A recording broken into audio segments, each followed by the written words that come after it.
নমস্কার। যুক্তি তর্ক সঙ্গে অর্কয়ে আপনাদের স্বাগত। আপনাদের সঙ্গে আমি অর্ক প্রভ সরকার। আপকি বার 400 পার, এই স্লোগানটা বিজেপি দিচ্ছে। প্রধানমন্ত্রী সংসদে দাঁড়িয়ে বলেছেন যে বিজেপি 370টি আসন পাবে, এনডিএ মিলিয়ে 400। তাহলে 543টা আসনের মধ্যে 400। উত্তর ভারত, পশ্চিম ভারত, মধ্য ভারতে বিজেপি স্যাচুরেশনে। বিন্ধ্য পর্বতের দক্ষিণে কর্ণাটকে বিজেপি শক্তিশালী, তেলেঙ্গানায় মাটি খুঁজছে। তাদের লক্ষ্য এবার তামিলনাড়ু, কেরালা, অন্ধ্রপ্রদেশে তারা কাদের সঙ্গে জোট করবে সেটা এখনো ঠিক নেই। তামিলনাড়ু থেকে প্রধানমন্ত্রী যদি লড়েন রামানাথপুরম থেকে, তাহলে দ্রাবিড় ভূমে বিজেপির ফলাফল ভালো হওয়ার কথা। আর কেরালায় কংগ্রেসের খ্রিস্টান নেতাদের বিজেপি দলে নিচ্ছে, যেমন একে অ্যান্টনির ছেলে অনিল অ্যান্টনি, টামভারাক্কান প্রভৃতি চলে গেছেন। তাহলে খ্রিস্টান বোর্ডের একটা অংশ যদি কংগ্রেসের থেকে ছিনিয়ে বিজেপি নিজের বাক্সে ফেলতে পারে, তাহলে ত্রিশূর, তিরুঅনন্তপুরমে তারা খাতা খোলার সম্ভাবনা আছে। আর বিহারে চিরাগ পাসওয়ান, পশুপতি পাসওয়ানের এলজিপি, নীতিশ কুমার বিজেপি ভালো ফলাফল করবে। ঝাড়খণ্ডেও তাই হবে। উড়িষ্যাতে তারা আগের বার 10টা আসন পেয়েছিল, এবারও কাঁটে কাটাক্কার। আর আসাম সহ এন্টার নর্থ ইস্ট, সেখানে বিজেপির সাফল্যকে সুনিশ্চিত করার দাবি তুলেছেন অসমের মুখ্যমন্ত্রী হিমন্ত বিশ্ব শর্মা। এবার রইল বাংলাতে 2019-এর লোকসভা নির্বাচনে বিজেপি পেয়েছিল 18টি আসন। সবাই চমকে গেছিলেন। অনেকে বলছিলেন যে বিজেপি 3-4টে পাবে কিন্তু ভোট বেশি পাবে। সবাইকে চমকে দিয়ে উত্তরবঙ্গ, জঙ্গলমহল, বিজেপি যে ফল করেছিল, টাক লাগানো ফল, সেই ফলের উপর নির্ভর করেই তারা স্লোগান দিয়েছিল এবার 200 পার। কিন্তু 200 না হয়ে 77-এ থেমেছে। 38% ভোট পেয়েছে। 3 থেকে 77, এই জাম্পও কিন্তু মুখের কথা নয়। যদিও তারা তো আর 77 পাওয়ার জন্য লড়েনি, তারা চেয়েছিল সরকার করতে, সরকার তারা করতে পারেনি। 2021-এর বিধানসভা নির্বাচনের পর কেটে গেছে 3 বছর। একাধিক দুর্নীতির ঘটনা সামনে এসছে। অনেকে বলছেন স্বাধীনতা উত্তর পশ্চিমবঙ্গের সব থেকে বড় বড় আর্থিক অপরাধগুলো এই জমানায় সংগঠিত হয়েছে।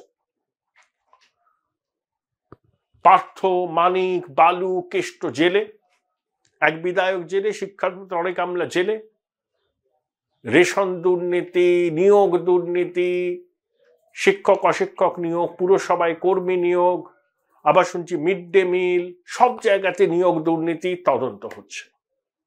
2021-এ বিধানসভা নির্বাচনে তৃণমূলের স্লোগান কি ছিল? যে বাংলা তার মেয়েকে চায়। কিন্তু এই রকম নিয়োগের দুর্নীতি, এইরকম দুর্নীতির অভিযোগে কিন্তু তখন শাসক দল বিদ্ধ হয়নি। 2022 সালের মাঝামাঝি থেকে নিয়োগ দুর্নীতির তদন্তের গতি বাড়ল। 2022-এর 21শে জুলাইয়ের পরের দিন পার্থর বাড়িতে রেড হলো। 23শে জুলাই তিনি গ্রেপ্তার হলেন। কেষ্ট গ্রেপ্তার হলো, মানিক বচ্চাজ হলো, তারপরে হালে বালু গ্রেপ্তার হয়েছেন। এই যে 2022-এর জুলাই থেকে শুরু করে 2024-এর এই সময় পর্যন্ত একাধিক গ্রেপ্তার হয়েছে। এই শাসক দল যে দুর্নীতিকে প্রশ্রয় দিয়েছে, এই রকম একটা ধারণা জনমানুষের একটা বড় অংশের মধ্যে প্রতিষ্ঠিত হয়েছে।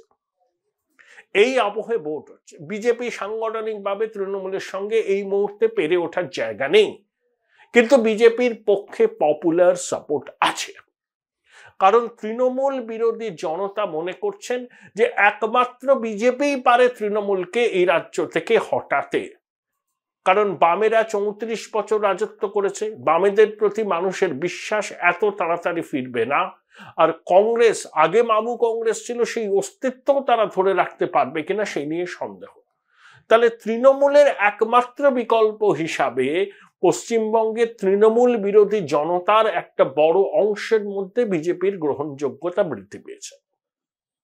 এই আবহে ভোট হবে। 2019-এর থেকে বিজেপির সাংগঠনিক ক্ষমতা বেড়েছে, তাদের এতগুলো বিধায়ক আছেন। বিরোধী দলনেতা শুভেন্দু অধিকারী যেভাবে চোখে চোখ রেখে কথা বলছেন, তার রাজনীতির ধরন নিয়ে অনেকের মনে প্রশ্ন আছে, বিজেপির মধ্যে অনেকের মনে আছে, কিন্তু তৃণমূল বিরোধী জনতার একটা বড় অংশ মনে করছে তৃণমূল যে ভাষা বোঝে সেই ভাষাতেই তৃণমূলকে জবাব দিতে হয়, সেটাই শুভেন্দু করছেন। কারণ শুভেন্দু তৃণমূলের ইনস অ্যান্ড আউটস জানেন। এটাই হলো বিষয়। একাধিক সমীক্ষা এক এক রকম বলছে। একটা সমীক্ষা বলছে বিজেপির ভোট প্রাপ্তির হার দাঁড়াবে 41%, তৃণমূলের 31%, বিজেপি পাবে 29টা আসন। আবার mood of the nation India Today বলছে বিজেপি পাবে 19টি আসন এবং তাদের ভোট 40%-এর কাছাকাছি হবে, তৃণমূলের হয়তো 42.5%, কাটে কাটে কাটে। অমিত শাহ বিজেপির নেতাদের জন্য 35টি আসনের টার্গেট দিয়েছেন। আগের বার অমিতজি 22টা আসনের টার্গেট দিয়েছিলেন, এবার 18টা আসনে বিজেপি থেমে গিয়েছিল। এবার অমিতজি 35টা আসনের টার্গেট দিয়েছেন। বিজেপি তাদের শীর্ষ নেতার দেওয়া টার্গেট কতটা অ্যাচিভ করতে পারবে। তবে এটুকু বলতে পারি, যারা বিজেপির অবিচুয়ারি লিখছিলেন কিছুদিন আগে, তারা থমকে গেছেন। তারা এখন বলছেন না না না না, ফলাফল ভালোই হবে। চক্ষু লজ্জার খাতিরে তারা আসন সংখ্যা বলতে পারছেন না, কিন্তু ওই অবিচুয়ারি লেখার জায়গা থেকে তারা সরে এসছেন। তারা বলছেন ফলাফল ভালো হবে। প্রধানমন্ত্রী কার্পেট বম্বিং করবেন, মার্চ মাসে গোড়া থেকেই শুরু হয়ে যাবে। কারণ শ্যামাপ্রসাদ মুখোপাধ্যায়ের জন্মভূমি, কর্মভূমিতে বিজেপির প্রতিষ্ঠা, বিজেপির সরকার দেখার স্বপ্ন মোদিজি, অমিত শাহ, বিজেপির শীর্ষ নেতা, সঙ্গের শীর্ষ নেতা সবার আছে। কেরালা যখন বামমুক্ত হলো, ওইটুকু তো ছোট্ট রাজ্য, হাওড়ার মতো। Join Indian Institute of Hotel Management now. Right choice, right decision. সেখানে প্রধানমন্ত্রী প্রচার করেছিলেন এবং মতাদর্শগত প্রতিপক্ষ বামেদের ধরাশয়ী করার পর দিল্লিতে বিজেপির পার্টি অফিসের সামনে প্রধানমন্ত্রী গিয়ে কর্মী সমর্থকদের সম্বোধিত করেছেন। তাহলে মতাদর্শগতভাবে বামেদের পরাজয়, মতাদর্শগত প্রতিপক্ষ বামেদের পরাজয় ত্রিপুরায় বিজেপির কাছে এটা মতাদর্শগত জয়। ক্ষমতা দখল তো একটা আছে, কিন্তু বামের মতাদর্শের বিপ্রতিবেশ আছে সংঘ বিজেপির মতাদর্শ। সেই মতাদর্শকে পর্যুদস্ত করে একটি রাজ্যে ক্ষমতায় আসা বিজেপির কাছে উত্তরপ্রদেশ, মধ্যপ্রদেশ জয়ের থেকে কোনো অংশে কম নয়। আর পশ্চিমবঙ্গ তো বামেদের একসময়কার লীলাভূমি ছিল। উদ্বাস্তু আন্দোলন, স্বাধীনতার পর তেভাগা, বাসের ভাড়া বৃদ্ধির বিরুদ্ধে আন্দোলন, ট্রাম ভাড়া বৃদ্ধির বিরুদ্ধে আন্দোলন, খাদ্য আন্দোলন, এইসব করেই তো বামেরা দুটো যুক্তফ্রন্টের ব্যর্থ এক্সপেরিমেন্টের পরে 77 থেকে ক্ষমতায় আছে। তাহলে এখানে বাম মানসিকতা সম্পন্ন মানুষ প্রচুর। তৃণমূলও কিন্তু অনেকে বলেন বামেদের থেকে বেশি বাম। তাই নো ভোট টু বিজেপি ক্যাম্পেনে অনেক বামপন্থী শরিক হয়েছিলেন, যা সুফল মমতা পেয়েছিলেন। এইরকমই একজন মানুষ জহর সরকার, তিনি ওই no vote to BJP campaign করার পুরস্কার স্বরূপ রাজ্যসভায় গেছেন।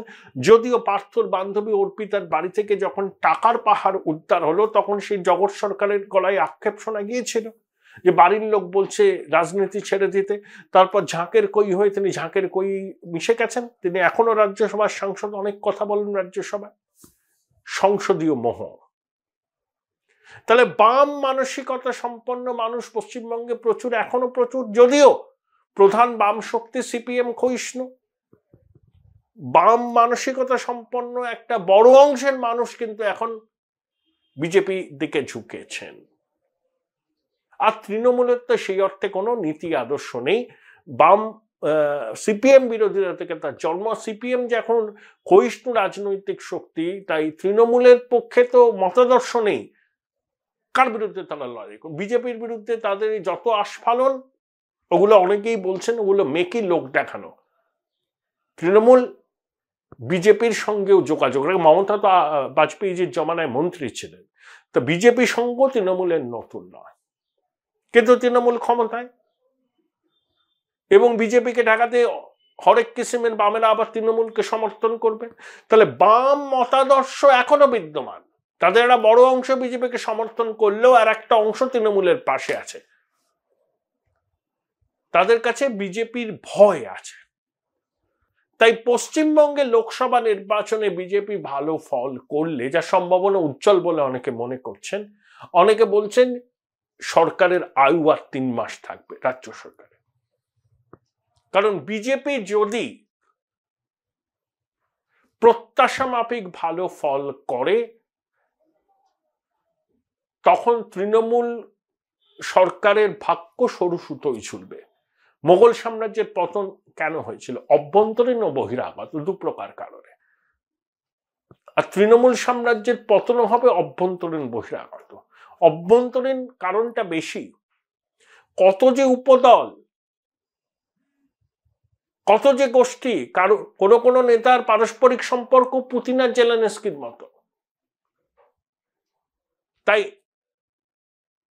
ছোবল মারার জন্য তৈরি হয়ে আছেন। একবার ফলটা খারাপ হলেই দোষারোপের পালা শুরু হবে।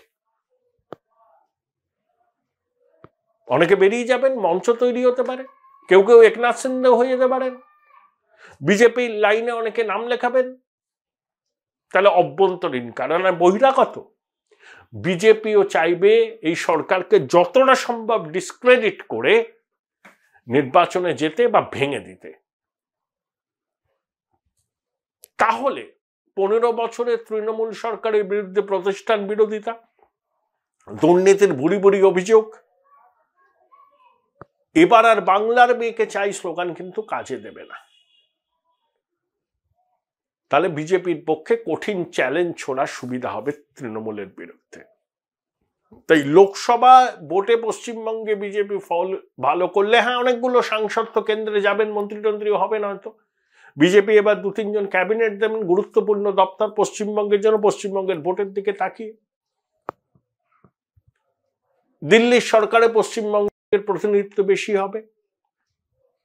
কিন্তু বিজেপি তখন এই শ্যামাপ্রসাদ মুখোপাধ্যায়ের জন্মভূমি কর্মভূমিতে সরকার গড়ার গন্ধ পরিষ্কার পেয়ে যাবে। ওই রাজনীতি হলো সাম দাম দণ্ডভেদ। তাই সাম দাম দণ্ডভেদকে কাজে লাগিয়ে পশ্চিমবঙ্গে তারা ক্ষমতায় আসবার জন্য মরিয়া হয়ে ঝাঁপাবে। তাই পশ্চিমবঙ্গে বিধানসভায় বিজেপির ক্ষমতায় আসার জন্য লোকসভা নির্বাচনে তাদের ভালো ফল করা জরুরি। তাই সেক্ষেত্রে লোকসভা নির্বাচনে বিজেপির ফল বিধানসভা নির্বাচনের ক্ষেত্রে নির্ণায়ক হতে পারে। এবং একই সঙ্গে সর্বভারতীয় স্তরেও বিজেপির নেতারা বার্তা দিতে পারেন যে পশ্চিমবঙ্গে বাম দুর্গ তৃণমূল ভেঙেছে, আর তৃণমূলের শাসনের অবসান ঘটিয়ে এখানে বিজেপির ক্ষমতায় আসার সময়ের অপেক্ষা মাত্র।